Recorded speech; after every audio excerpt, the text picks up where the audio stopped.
গভীর সমুদ্রে প্রায়ই বিশাল বিশাল ঢেউয়ের মুখোমুখি হয় জাহাজগুলো। যে দৃশ্য সাধারণ মানুষের চোখে খুবই ভয়ঙ্কর দেখায়। মনে হয় এই বুঝি সাগরের অতলে তলিয়ে গেল বড় বড় জাহাজ, কিন্তু পরক্ষণেই দেখা যায় বিশাল সব ঢেউ ভেদ করে পানির নিচ থেকেই যেন জাহাজ ভেসে উঠছে।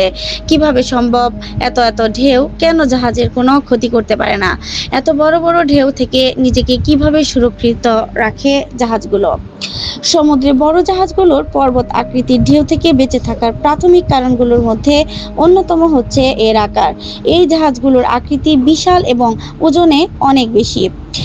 শত শত হাজার টনের বিশাল এসব জাহাজের ওজন ঝড় আর ঢেউর শক্তির বিরুদ্ধে পাল্টা শক্তি হিসেবে কাজ করে, যা উত্তাল সমুদ্রের দানবীয় ঢেউর মধ্যেও জাহাজকে ডুবিয়ে দেওয়া কঠিন করে তোলে। জাহাজগুলো অনেক বেশি ওজন হওয়ার ফলে সহজে সেগুলো ব্যালেন্সও হারায় না। তাছাড়া জাহাজে অনেক শক্তিশালী উপকরণ ব্যবহার করা হয় যা বড় বড় ঢেউ সহ্য করতে সক্ষম। বড় বড় জাহাজগুলোর ডিজাইনই এমনভাবে করা হয় যেন তারা সমুদ্রের বড় বড় ঢেউগুলোর প্রভাব কমিয়ে আনতে পারে। তাদের সামনের অংশ সরু হয়ে থাকে যেন ঢেউ বাধাপ্রাপ্ত না হয়ে বরং দুই দিকে ছড়িয়ে পড়ে। এর ফলে ঢেউয়ের চাপ দুই দিকে ছড়িয়ে পড়ে এবং জাহাজের উপর চাপ কম পড়ে। জাহাজের দুই পাশে খালি ট্যাঙ্ক থাকে, যেগুলোতে প্রয়োজনের সময় পানি ভরা হয়। দুই দিকে পরিমাণ মতো পানি নিয়ে জাহাজের ব্যালেন্স ঠিক রাখা হয় এবং এর মহাকর্ষ শক্তি কেন্দ্রের দিকে নিয়ন্ত্রণ করা হয় ব্যালেস্ট ট্যাঙ্ক এর মাধ্যমে। ঝড় বা ঢেউ থেমে গেলে ট্যাঙ্ক থেকে পানি অপসারণ করে দেওয়া হয়। অভিজ্ঞ ক্রু এবং তাদের অপারেশন পদ্ধতিও উত্তাল সমুদ্রে জাহাজকে স্থিতিশীল রাখতে বড় ভূমিকা পালন করে। তাদের অত্যন্ত সাহসিকতা ও নিরাপত্তামূলক ব্যবস্থা ভারসাম্য ধরে রেখে জাহাজকে আপন গতিতে এগিয়ে নিয়ে চলে। মূলত যারা জাহাজে কাজ করেন তাদেরকে শুরুতেই ঝড় থেকে বাঁচার নিয়ম শিখিয়ে দেওয়া হয়। কিভাবে ঝড় থেকে জাহাজকে রক্ষা করতে হয় তারা সেই বিষয়ে অবগত থাকেন। ফলস্বরূপ যখন কোনো বড় ঝড় আসে তখন তারা নিয়ম অনুযায়ী অপারেশন পরিচালনা করেন। জাহাজের ক্যাপ্টেন যথাসম্ভব নিরাপদ স্থানে জাহাজকে সরিয়ে নিয়ে যান। বিশাল আকারের ঢেউ থেকে বাঁচাতে নাবিকরা অনেক সময় জাহাজের গতি ও পথ পরিবর্তন করে নেয়। ধীর গতি এবং নানা কৌশল জাহাজের কাঠামোগত ক্ষতি রোধ করে ঝড়ের প্রভাবকে কমিয়ে আনতে সহায়তা করে। আর এভাবেই মূলত একটি জাহাজ বড় বড় ঢেউ এবং ঝড়কে মোকাবেলা করে টিকে থাকে। আধুনিক জাহাজগুলোতে রয়েছে অত্যাধুনিক নেভিগেশন সিস্টেম, যা তাদের ঝড়ের মাঝে সঠিক দিক নির্দেশনা দিয়ে থাকে।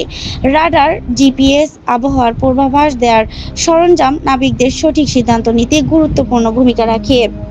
জাহাজে থাকে অত্যাধুনিক এমন মেশিন আসন্ন আবহাওয়া পরিস্থিতির তথ্য সরবরাহ করে জাহাজকে সঠিকভাবে চালাতে সাহায্য করে। আপনি জেনে অবাক হবেন যে বিশ্বের সর্বত্র ঝড়ের সময় জাহাজ সমুদ্র তীরে না থেকে গভীর সমুদ্রে চলে যায়, কেননা জাহাজের জন্য সমুদ্র তীর থেকে গভীর সমুদ্র বেশি সুরক্ষিত। ইন্টারন্যাশনাল মেরিটাইম অর্গানাইজেশনের মতে জাহাজ সাগরে নিরাপদ থাকে। সুপার সাইক্লোন বা হেভিং টো হলে সাগরে জাহাজ ঢেউর সঙ্গে পাল্লা দিয়ে চলতে পারেন। ঢেউ চলে যাওয়ার পর পানিতে আছড়ে পড়বে কিন্তু ডুবে যাবে না। এতে জাহাজে থাকা মালামালও সুরক্ষিত থাকবে। এ সময় জাহাজগুলোকে সমুদ্রে পাঠিয়ে না দিলে বিপদ বাড়ে, কারণ জোয়ারের পানিতে জলোচ্ছ্বাসের ফলে পানির উচ্চতা বৃদ্ধি পেলে তখন ঢেউয়ের ধাক্কায় জাহাজ উপরে উঠে যায়। পরবর্তীতে জাহাজ যখন নিচে নেমে সে সময় জাহাজের তলা ফেটে যেতে পারে। তাই জাহাজগুলো তীরে রাখা হয় না।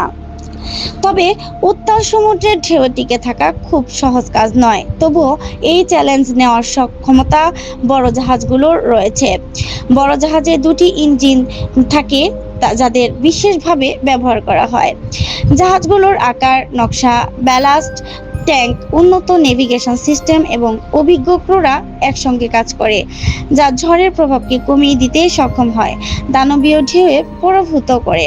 আর এই প্রক্রিয়াটি অসাধারণ প্রকৌশল বিদ্যার এক উৎকৃষ্ট উদাহরণ, যার মাধ্যমেই বিশাল সব ঢেউয়ে পেছনে ফেলে সমুদ্রের বুকে এগিয়ে চলে জাহাজ। নাহিদা, কথা টিভি ৭১, ঢাকা।